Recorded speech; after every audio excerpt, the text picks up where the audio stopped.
All India Congress committee के आह्वान पर सोमवार को पूरे देश में कांग्रेस कार्यकर्ताओं ने पेट्रोल मूल्य वृद्धि का विरोध किया। इसी क्रम में वाराणसी के टाउन हॉल मैदान से साइकिल यात्रा निकाल रहे डॉक्टर राजेश मिश्र सहित अन्य कांग्रेसी नेताओं को पुलिस ने रोक दिया। कोतवाली सीओ प्रदीप सिंह चंदेल ने सोशल डिस्टेंसिंग का हवाला देते हुए उनकी यात्रा को गेट के बाहर नहीं जाने दिया। कांग्रेस पार्टी का एक धरना प्रदर्शन था कृषि मुद्दों को लेकर के, और इनके कुछ कार्यकर्ता यहाँ पे आए थे और यहाँ मजिस्ट्रेट के द्वारा उनका ज्ञापन लिया गया है और बाकी सारे शांति से सारी चीजें चल रही है। हमारी पूरी पुलिस फोर्स यहाँ पे लगी हुई है। जिला अधिकारी कौशल राज शर्मा और एसएसपी प्रभाकर चौधरी ने सोमवार को शहर के लक्सा, गुरुबार, रथ यात्रा तथा सिगरा इलाके में पैदल घूमकर दुकानदारों को मास्क पहनने और सोशल डिस्टेंसिंग बनाए रखने की नसीहत दी। इस दौरान मास्क न पहनने वाले दुकानदारों का चालान भी हुआ। उनकी दुकान की फोटोग्राफी भी कराई गई।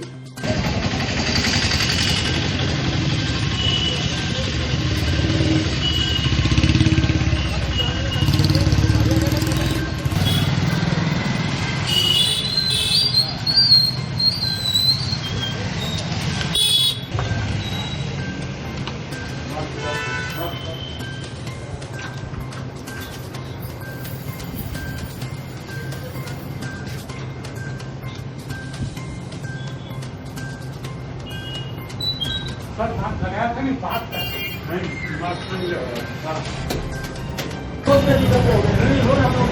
अभी देखिए एक हफ्ते बंद रहेगी दुकान तो नहीं रहेगा, एक हफ्ते बंद रहेगी। सर मैंने खुद बात बना के दीदी को दिया, बहुत अच्छा किया। खाना खाना ये खा रहे हैं तो तुम 3-5 मिनट क्या करते तो मास्क कौन नहीं लगा था? खाली भैया खाना नहीं खाए थे, देख के रुमाल बांध लिया। बैठिए थोड़ा जम के बैठिए ताकि बीमारी फैले तो तीनों में फैले। कोरोना संक्रमण के चलते जहां स्कूलों में पठन पाठन पूरी तरह से बाधित है, वहीं इन सबके बीच वित्तविहीन शिक्षकों की जीविका पर भी असर दिखने लगा है। परेशान शिक्षक अब सरकार से आर्थिक मदद की गुहार लगा रहे हैं। वित्तविहीन शिक्षकों का कहना है कि शासन स्तर पर उन्हें कोई भी मदद नहीं मिल रही है। हालात यह है कि परिवार का भरण पोषण करने के लिए शिक्षकों को अन्य व्यवसायों की ओर ध्यान केंद्रित करना पड़ रहा है। सब हम लोग प्राप्त हैं। बेसिकली देखा जाए कोई सहायता न केंद्र सरकार से मिली न राज्य सरकार से मिली। अब प्रबंध भी हाथ खड़ा कर चुका है। उन्होंने कहा कि आप लोग अपने अपने काम पे लगिए, जो भी करना है। मतलब हर तरफ से हम लोग को कोई सहायता नहीं मिल रही, किसी तरह से कोई सहायता नहीं। वाराणसी के काशी कलापत्तु कुटीर उद्योग के बुनकर कार्ड धारक उपभोक्ताओं का बिजली का बिल विगत फरवरी माह से बुनकर कार्ड के द्वारा नहीं जमा किया जा रहा है, जिस कारण सोमवार को बुनकर कार्ड धारक उपभोक्ताओं ने एकजुट होकर प्रबंधक निदेशक विद्युत वितरण निगम लिमिटेड वाराणसी को ज्ञापन देकर जल्द से जल्द विद्युत बिल फ्लैट रेट पर जमा कराने का अनुरोध किया। पाकिस्तान खुफिया एजेंसी के आईएसआई के एजेंट राशिद को लेकर नेशनल इन्वेस्टिगेशन एजेंसी रविवार को चंदौली जनपद के चौराहट गांव पहुंची। चौराहट में बनारस के आदमपुर के रहने वाले राशिद खान का ननिहाल है। बचपन से वो यहीं रहता था। रविवार सुबह जब एनआईए की टीम मुगल सराय कोतवाली थाना क्षेत्र स्थित चौराहट गांव पहुंची तो चर्चाएं शुरू हो गई। इस दौरान एनआईए ने पूरे इलाके में आवाजाही पर पाबंदी लगा दी। दोपहर 11 बजे एनआईए की टीम राशिद को लेकर वापस लखनऊ रवाना हो गई। बनारस के पहले कोरोना मरीज राजकुमार भारद्वाज की घर में घुसकर निर्मम पिटाई का मामला सामने आया है। राजकुमार भारद्वाज अब सोशल मीडिया पर न्याय की गुहार लगा रहा है। बता दें कि राजकुमार दुबई से वाराणसी आया था और यहां जांच में पहला कोरोना संक्रमित पाया गया था। कोरोना से जंग जीत चुके इस युवक का आरोप है कि इसके पड़ोसियों ने घर में घुसकर इसके पिता और भाई की निर्मम तरीके से पिटाई कर दी। इसके बाद पुलिस ने शिकायत दर्ज करते हुए एक आरोपी को गिरफ्तार किया, मगर 2 दिन बाद उसे रिहा कर दिया गया। सावन महीना 6 जुलाई सोमवार से शुरू हो रहा है। हर साल देश के कोने कोने से लाखों की संख्या में श्रद्धालु बाबा श्री काशी विश्वनाथ के दर्शन को आते हैं। श्री काशी विश्वनाथ मंदिर प्रशासन ने भी इसे देखते हुए अपनी तैयारियां शुरू कर दी हैं।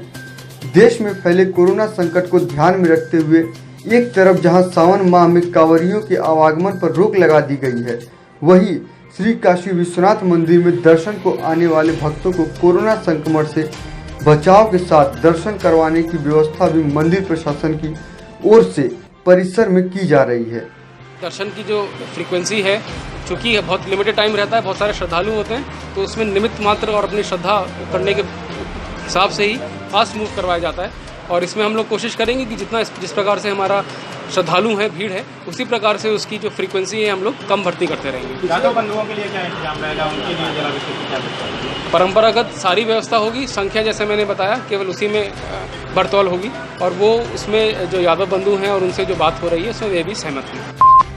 वाराणसी के चौबेपुर थाना क्षेत्र के कमौली गांव में सोमवार दोपहर एक अज्ञात व्यक्ति की सर में गोली लगी लाश मिलने से सनसनी फैल गई। लाश मिलने की सूचना पर मौके पर पहुंची पुलिस ने शव को शिनाख्त करवाने की कोशिश की, पर सफलता नहीं मिली। फिलहाल पुलिस ने शव को कब्जे में लेकर पोस्टमार्टम के लिए भिजवा दिया है। गांव से बाहर से गोली की आवाज लगी, नींद खुल गई, वहां से फिर हम चले। और लाश पड़ी थी तो कोई पता नहीं। कैंटोनमेंट इलाके के एक बंगले पर सोमवार सुबह वाराणसी पुलिस और अन्य विभागों ने छापेमारी की। इस दौरान मोहम्मद सलीम सहित 3 लोगों को पुलिस ने गिरफ्तार कर लिया है। मोहम्मद सलीम मुख्तार अंसारी के गिरोह से जुड़ा हुआ बताया जा रहा है। सलीम से खुद जिले के पुलिस कप्तान IPS प्रभाकर चौधरी ने पूछताछ की है। पुलिस के अनुसार सलीम दशकों से बनारस में मछली के कारोबार पर अपना एकाधिकार बनाए हुए है। पुलिस के अनुसार इनका संगठित गिरोह है और ये प्रतिबंधित किस्म की मछलियों का कारोबार करते हैं और साथ ही बनारस के मछली बाजार के कारोबारियों से धन उगाही भी करते हैं। टीम जाकर के चेक किया, रेड की गई तो उसमें पता चला कि प्रतिबंधित तरीके से इन्होंने छोटा सा तालाब बना के प्रतिबंधित मछलियों का पालन कर रहे हैं और वहाँ से वो बहुत ऊंचे दाम पे बेचते हैं। साथ ही जितने भी मछली मार्केट है वहाँ भी कुछ न कुछ % जो भी बेचता है उसके फिक्स रहता है इन लोगों का। ऐसे में सारे लोग मिले हैं, पकड़े गए हैं मौके पे और तमाम चीज़ों की बरामदगी हुई है। करीब एक अंडे की फैक्ट्री भी बरामद हुई है, मतलब अंडे का जो स्टोर है वो भी बरामद हुआ है। करीब 2-2.5 लाख रुपए की कीमत के अंडे, उसका भी कोई लाइसेंस नहीं, कोई चीज़ नहीं, मानव के विपरीत तो पूरी तरह से चेक भी कर रहे हैं। और ये पूरा संगठित तरीके से काम किया जाता है, तो इसमें हम लोग अभी जाँच कर रहे हैं और चीज़ों का पता लगाया जा रहा है। वाराणसी में सोमवार को 24 नए कोरोना पॉजिटिव केस सामने आए हैं। इनमें से 16 मरीज रविवार देर रात मिले, जबकि 8 मरीजों की रिपोर्ट सोमवार शाम को पॉजिटिव आई है। 5 मरीजों को डिस्चार्ज किया गया है, 1 मरीज की मौत हो गई है। इस प्रकार वाराणसी में कोरोना से मरने वालों की संख्या 17 हो चुकी है। वाराणसी में अब तक 475 कोरोना पॉजिटिव केस मिल चुके हैं। इनमें से 279 मरीज ठीक भी हो चुके हैं।